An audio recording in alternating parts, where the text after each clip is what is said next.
Selama puluhan tahun, dunia percaya kalau Adolf Hitler tewas di bunkernya di Berlin pada tahun 1945. Tapi ternyata misteri itu belum benar-benar selesai. Apalagi setelah tes DNA di tahun 2000 menunjukkan kalau tengkorak yang dikira milik Hitler ternyata milik seorang perempuan. Dari sinilah teori pelariannya kembali ramai dibahas. Dan yang paling bikin dahi berkerut, Indonesia sering disebut-sebut sebagai salah satu tempat persembunyiannya. Mulai dari makam tentara Jerman asli di Bogor, sampai sosok misterius bernama Dr. Poh di Sumbawa. Apakah semua ini cuma mitos dan cocok logi belaka? Atau benarkah sang pemimpin tertinggi Nazi itu memang menghabiskan sisa hidupnya di Nusantara? Yuk tonton videonya sampai selesai untuk tahu jawabannya. Halo historian.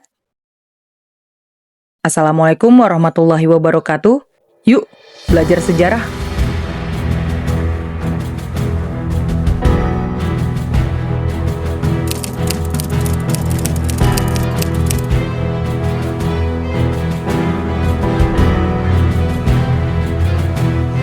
Tahun 1945, dunia percaya Adolf Hitler tewas bunuh diri di bunker Berlin setelah Jerman kalah dalam Perang Dunia II. Tapi sampai hari ini, tidak pernah ada bukti yang benar-benar menutup misteri itu.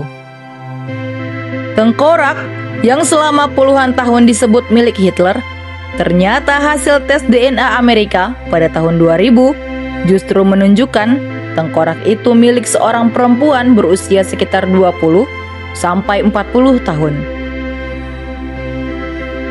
Sejak saat itu, teori bahwa Hitler sebenarnya berhasil kabur mulai kembali hidup. Dan yang paling mengejutkan, salah satu tujuan pelariannya disebut mengarah ke Indonesia. Lebih tepatnya, Jawa Barat, Garut dan Bogor. Dalam buku Garut, Kota Illuminati, dijelaskan bagaimana Nazi ternyata memiliki hubungan misterius dengan Nusantara. Hitler disebut sangat terobsesi mencari Atlantis, benua hilang yang diyakini kaum Nazi sebagai tanah leluhur ras unggul mereka.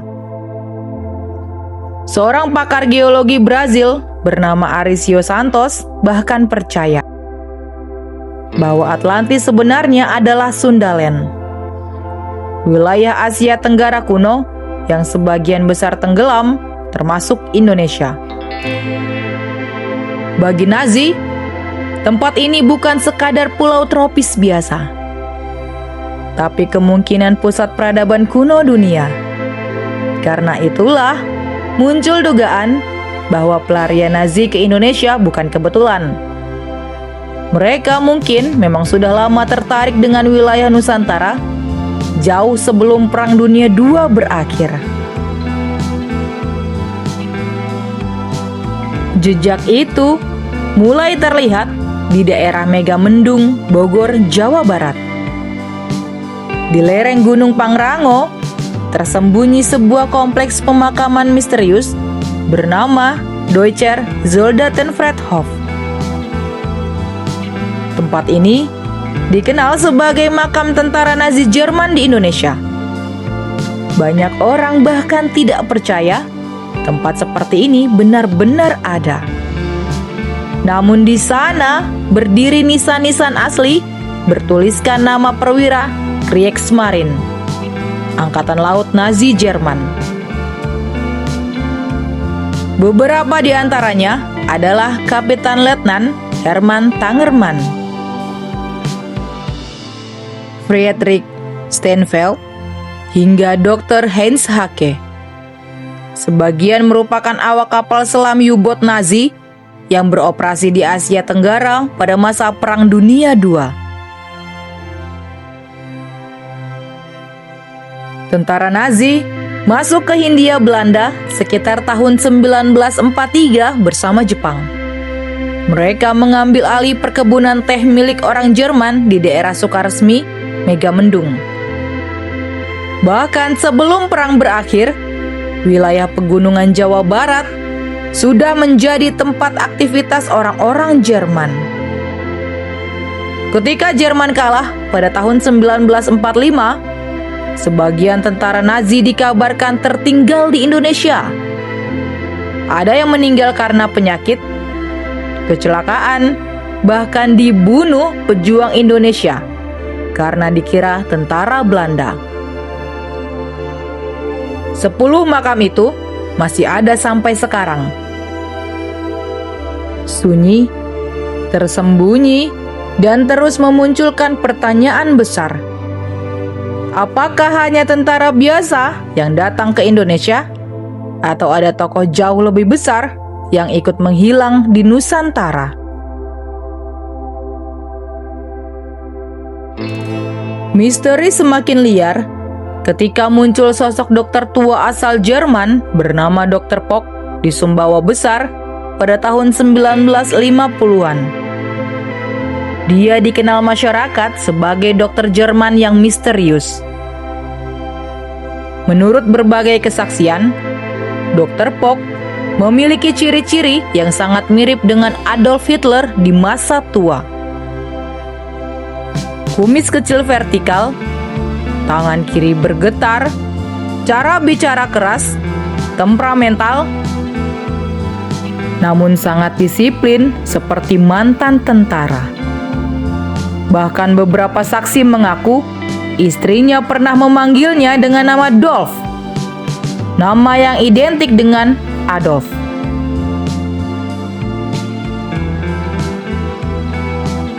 Tahun 1960, seorang dokter Indonesia bernama Dr. Sosrohusodo mengaku pernah bertemu langsung dengan Dr. Pock di Sumbawa. Dia curiga dokter itu bukan orang biasa, karena anehnya Dr. Pock tidak memiliki lisensi resmi kedokteran, tapi justru memimpin rumah sakit terbesar di wilayah tersebut. Saat diperiksa, tangan kirinya terus bergetar. Lalu kakinya juga pincang hingga berjalan dengan cara diseret. Ketika ditanya, sejak kapan gejala itu muncul, istrinya menjawab bahwa kondisi itu terjadi setelah kekalahan Jerman dekat Moskow. Jawaban yang membuat Sosrohusodo merinding. Karena hanya orang dekat Hitler yang mungkin mengetahui detail seperti itu. Lalu muncul cerita yang lebih mengejutkan lagi, bahwa Dr. Pock menikahi perempuan Sunda asal Bandung atau Garut bernama Sulaesi sekitar tahun 1965. Misteri ini memunculkan spekulasi bahwa Hitler meninggal dan makamnya di Garut. Padahal sosok Dr. Pock yang diduga sebagai Hitler justru dikabarkan meninggal di Surabaya pada 15 Januari 1970 dan dimakamkan secara sederhana. Bahkan disebutkan bahwa dia masuk Islam dan mengganti namanya menjadi Abdul Qohar. Tidak ada bukti resmi kuat yang memastikan kisah ini benar, tapi cerita tersebut terus hidup selama puluhan tahun. Banyak orang mulai menghubungkan keberadaan makam Nazi di Jawa Barat dengan kemungkinan jaringan pelarian Nazi yang bersembunyi di Indonesia setelah perang selesai. Hubungan Nazi dengan Indonesia ternyata tidak berhenti di situ. Ada klaim bahwa Adolf Hitler pernah membantu perjuangan Indonesia melawan Belanda. Seorang sahabat Soekarno asal Jerman bernama Horst Henry Gerken mengaku bahwa Hitler pernah mengirim senjata untuk pejuang peta melalui kapal selam Jerman sekitar tahun 1942 sampai 1945. Senjata itu disebut dikirim lewat jalur laut menuju Surabaya, Sabang, dan Batavia. Walaupun kisah ini masih kontroversial, rumor tersebut membuat hubungan Nazi dengan Indonesia semakin dipenuhi teori konspirasi. Dan disinilah sisi tergelap misteri itu muncul. Jika Hitler benar-benar kabur ke Indonesia, mengapa dunia tidak pernah menemukannya? Mengapa Indonesia dipilih? Alasannya adalah Indonesia dianggap aman karena merupakan wilayah non-blok, jauh dari pengawasan Barat, dan memiliki banyak daerah terpencil. Daerah terpencil dianggap ideal untuk menghilang. Apalagi setelah perang, banyak mantan Nazi memang melarikan diri ke Amerika Selatan, Timur Tengah, bahkan Asia. Jadi teori Hitler bersembunyi di Indonesia terdengar mustahil, tapi juga tidak sepenuhnya bisa dibantah. Namun, perlu diingat, sebagian besar cerita ini masih berupa teori, kesaksian pribadi, dan spekulasi konspirasi. Tidak ada bukti ilmiah final yang benar-benar membuktikan Adolf Hitler mati di Indonesia. Dan sampai hari ini, makam yang disebut milik Dr. Pok di Surabaya pun belum pernah diuji DNA secara resmi. Tapi justru disitulah misterinya hidup. Karena semakin dicari, semakin banyak bagian sejarah ini terasa kabur dan gelap.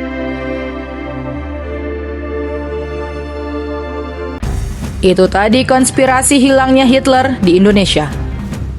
Mungkin itulah alasan kenapa makam Nazi di Jawa Barat masih terus membuat orang penasaran sampai sekarang.